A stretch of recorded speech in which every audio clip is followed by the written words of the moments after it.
bringing you the news and information you need from the people making a difference. This is Comcast Newsmakers.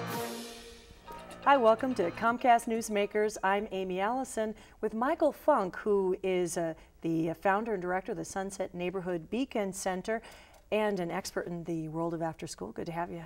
Good to be here, Amy. Thank you. What's the latest in after school? Are they facing the budget cuts like a lot of the schools around the state?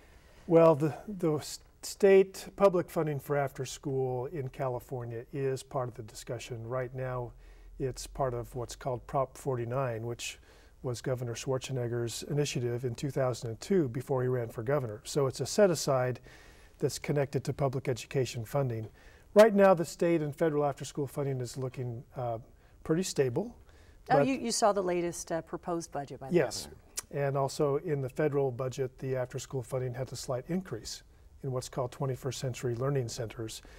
But after-school programs in general are facing significant reductions in city and county budgets and in private foundation budgets. So it is a tough time for after-school programs in terms of their overall picture of funding. But it's an important time for after-school programs in terms of the public discussion of how students learn and what's the value of that added 2.5 to 3 hours of their day, either at a school site or a community center. I mean, this has got to be a challenge, Michael, for you to be able to lay out for parents and people who control the purse strings locally as well as in a larger region, just why students actually academically benefit from those hours after school.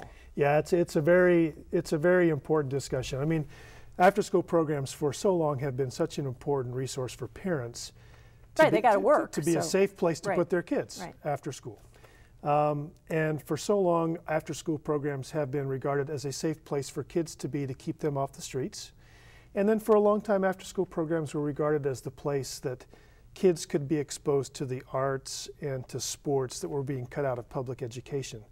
All those three things are still important, but we're trying to take this discussion in California to the next level. And it's also part of President Obama's administration's effort.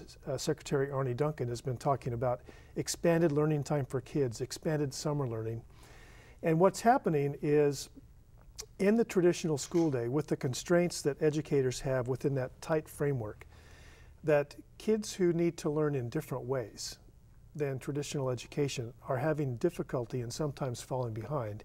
And we're starting to look at after-school programs not as a way to promise to raise test scores, but as a way to say, why don't we try to figure out a way that kids can learn in a different way, that's experiential, that's relevant, that's engaging in a way that the school day just can't do because of either resources or time. So in other words, it's a different type of learning that will happen. Are we seeing the race to the top funds, that it's federal money that's going to be filtered down to the state of California, as going to be part of the solution for after-school funding?